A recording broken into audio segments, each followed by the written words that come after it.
It has been another painful week for the community at Marjory Stoneman Douglas High School in Parkland, Florida. There have been two apparent suicides within a week. One was a sophomore who has not yet been identified. The other was 19-year-old Sydney Aiello, who was a senior last year when a mass shooting took the lives of 17 of her fellow students. Sydney's mother said her daughter was friends with one of the students who died that day, struggled with survivor's guilt, and was diagnosed with post-traumatic stress disorder. The school district and the community are working to provide more treatment, counseling, and outreach for anyone in need. And it has once again raised questions about what can be done to help young people cope. That's the focus of our education segment this week with William Brangham. And a warning, we'll be discussing a disturbing subject with explicit questions. The news from Parkland this week has clearly shaken many in the Florida community and elsewhere in the country, and it's led to even greater efforts to help those who are struggling. We should also say from the outset that suicide is preventable. Suicidal thoughts have complex roots and often multiple causes. We're going to talk about all of that in a moment.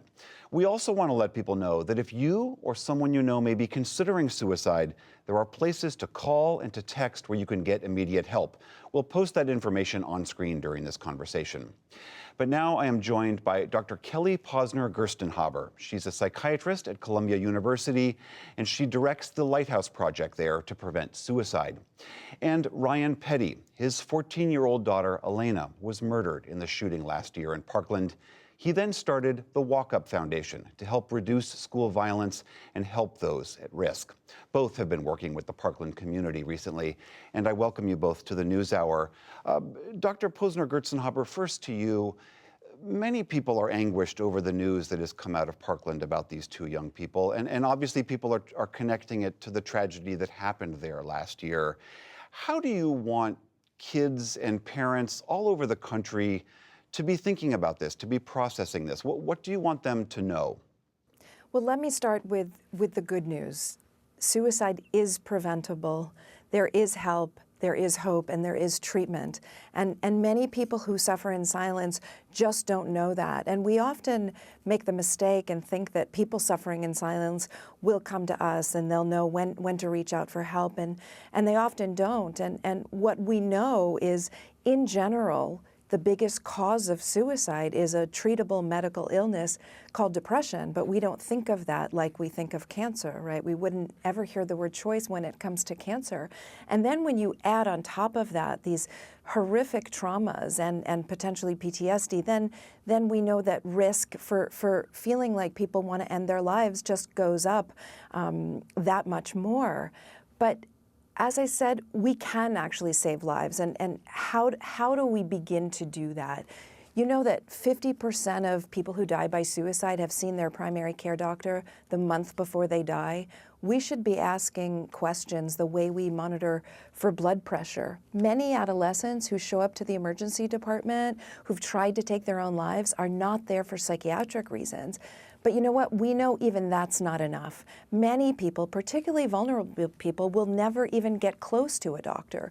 So we know that we also have to find them where they live. We have to put the method of identification to find people who suffer in silence in the hands of everybody, loved ones, parents, teachers, coaches, so we can actually find the people suffering in silence before it's too late and connect them to the life-saving care that they need.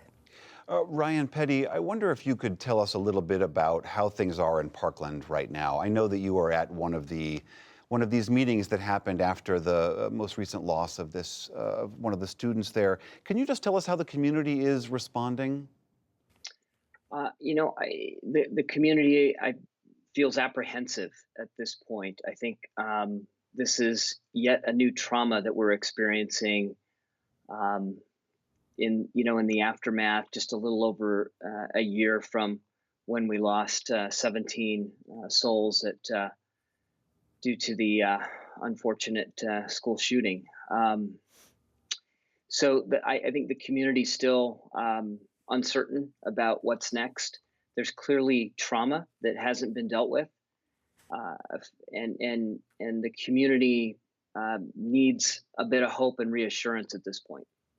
And the things that Dr. Posner-Gerstenhaber is talking about, these techniques that she's helped develop, and I know you've been trying to promote within the community to get parents and other people around young people to reach out to them. Are people receptive to that idea? Unfortunately, it seems like sometimes it takes a tragedy to get people to be ready to listen. The good news is, and Dr. Posner just gave us great news. This is a treatable illness, and with the right information, we can help those who are hurting, those that are suffering, oftentimes in silence, not knowing how to get help that they need themselves. We have the tools with the Columbia Protocol to be able to identify those that are at risk, and then of course there's access to resources, and we can talk more about that. Dr. Posner-Gerstenhaber, I know you've developed this protocol, the Columbia Protocol, which is a series of questions that you argue anyone can really ask someone who might be considering suicide. What are you hoping to elicit with those questions? So these few simple questions help us for the first time identify who is at imminent risk and helps us identify the important suicidal thoughts and suicidal actions that we need to ask. For example, have you thought about ending your life? And if so, have you had any intention to act on those thoughts? Have you started to do anything, prepared to do anything to end your life, like collecting pills, writing a note, things we know we need to ask to connect the right people to care that need it.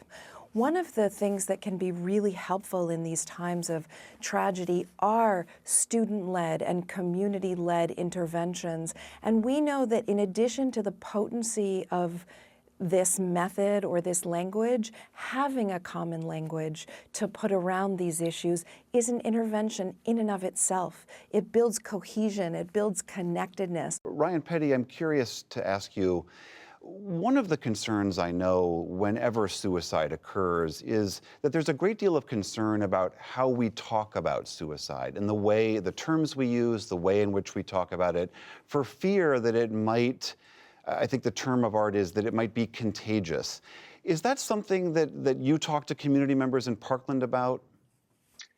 We did, and I think it's particularly important to understand and to be responsible, to have the media be responsible with how it's reported and how we talk about it on social media.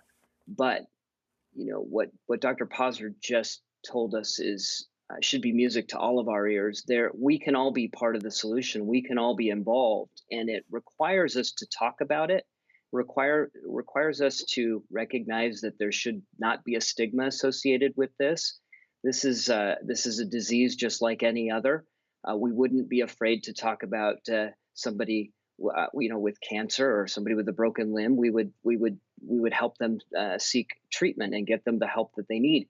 And so we need to treat this the same way. We need to be willing to have those conversations. And the beauty of the protocol, the Columbia Protocol that Dr. Posner and her colleagues have put together is that anyone can be involved. So as a community, we don't have to sit back and feel powerless. We can feel like we're part of the solution. And I heard her say it a minute ago, and it really does help in our own personal trauma and healing. Ryan Petty and Dr. Kelly Posner, thank you both very much for your time, and thank you for your work. Thank you. Grateful to be here.